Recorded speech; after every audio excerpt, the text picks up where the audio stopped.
So the pace car is off the racetrack.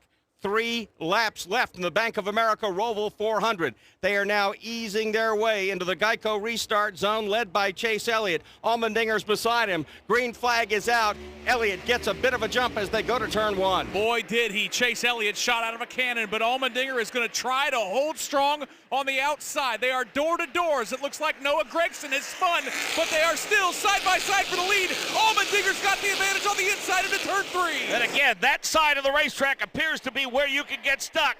And Chase Elliott got wide off of turn number 3. Allmendinger gets shoved out of the way by Kevin Harvick. Harvick goes to P1 with Elliott. Chase Tyler Reddick in 3rd. Like a year ago, Harvick versus Elliott coming through turn number 6. It's Kevin Harvick leading his first lap of the day, and Chase Elliott, the dominator of the day. He spins in turn number 7. The race stays green. Kevin Harvick has a lead now by 2 car lengths over second place Tyler Reddick. Kevin Harvick in the 3rd stage has just sat outside the top 5 much of it. Climbed into that top 5. Now he'll lead this race by a dozen car lengths. Tyler Reddick running 2nd.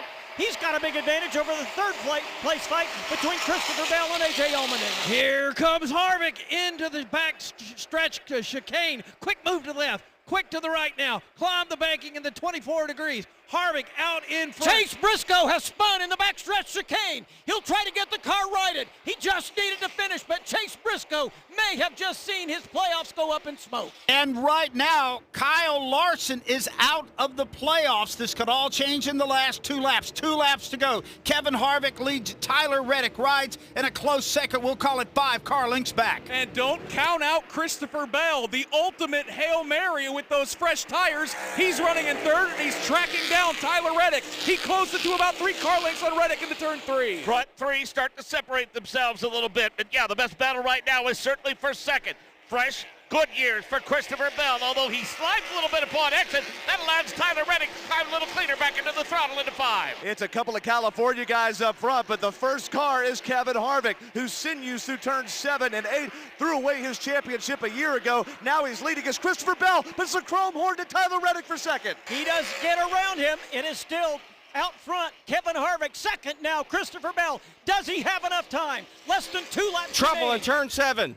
It's a Ty Dillon that is spun around as the race stays green, and Kevin Harvick goes down the back straight. Yellow flag is out right now for the 4th time today. That spin brought out the yellow flag, so we're going to have a green-white checkered finish here at the Bank of America Roval 400. We also have a wild scramble in the point standings. Austin Cindric, as of the moment, has moved up to 8th.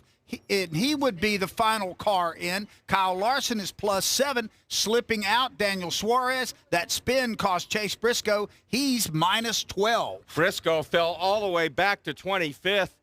And oh my goodness, has the complexion of this race and the complexion of the fight to make the round of 8 changed here in the closing laps of the Bank of America Roval 400. Got down to 5 laps to go, Mark. We got our first yellow flag of the day that wasn't a stage break, and that has tipped everything. You saw Chase Elliott get out of line in turn 7, slide through the grass. His chance of winning disappears. Kevin Harvick, who's kind of hung out in the top 5 today, suddenly inherits the lead.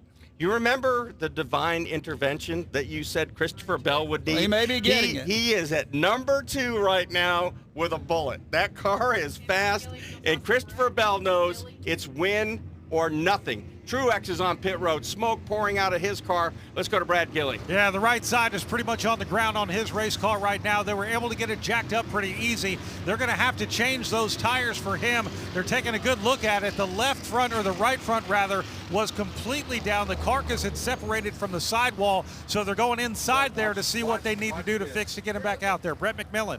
Waiting for Chase Briscoe to come down pit road. He just absolutely had an exclamation that I cannot repeat on the radio once the caution came out.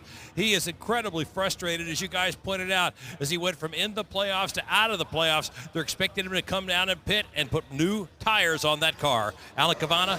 And when I started this day, I went and saw crew chief for Christopher Bell, Adam Stevens, in the hauler, and he says, look, we are in a must-win situation. All we could ask for is to be on first few rows at the end of this race, and look where the 20 car is now. They just pitted on that last one and restarted 12th. They are now in second going for the lead and possibly advancing in the playoffs, Wendy Venturini. Ryan Blaney actually chuckled on the radio when the caution came out. He said, "This is insane out here." He is 34 points to the good, but also continuing to get updates from his team exactly who on the racetrack could possibly pass him, because you are never safe, as we see, until the checkered flag falls. Getting a chance to look at the replay, Chase Elliott's problems down there in turn number 6. He had help. Tyler Reddick got into him and sent the Napa Chevrolet spinning.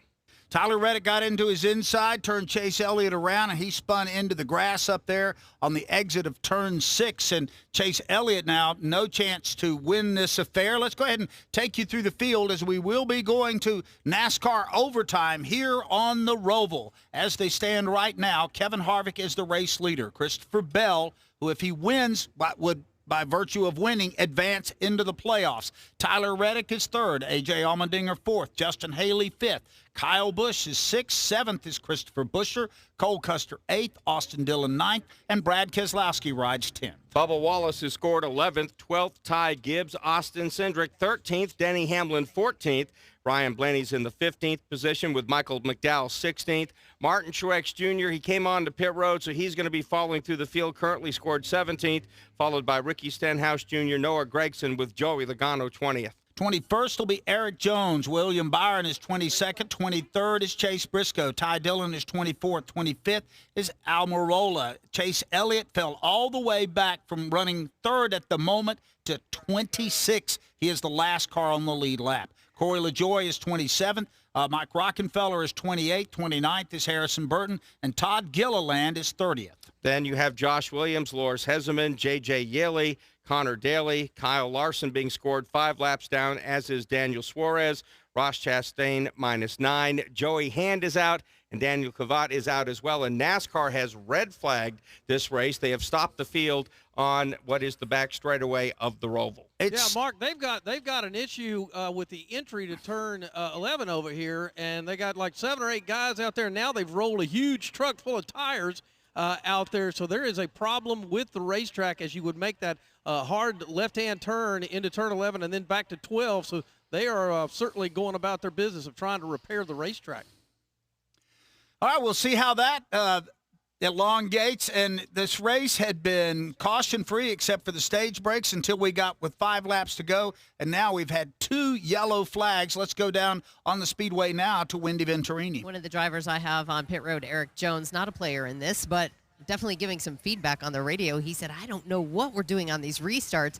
Drivers are just piling into each other. They're not making moves." So the restarts from the driver's perspective is a little bit crazy out there. You continue to hear the updates that the drivers are getting and what Christopher Bell could possibly play into this if he does win it and come out from the bottom of the championship points to race his way in. But a lot of chatter on the radios right now during this red flag. Want to remind you, next Saturday, October 15th, we're in Las Vegas. Cup Series practice and qualifying, 12 o'clock Eastern time. Later on that day at 2:30 Eastern, it is the Alsco Uniforms 302. And on Sunday, the South Point 400 opens up the 3rd round of the NASCAR Cup Series playoff, and airtime for PRN is 1:30 Eastern time. I'm Mark Arrow with Doug Rice. Our turn announcers today, Nick Yeoman, Mark Janes, Doug Turnbull, Rob Albright, and Pat Patterson. Great work on pit road from Alan Cavana, Wendy Venturini, Brad Gilley, and Brett McMillan.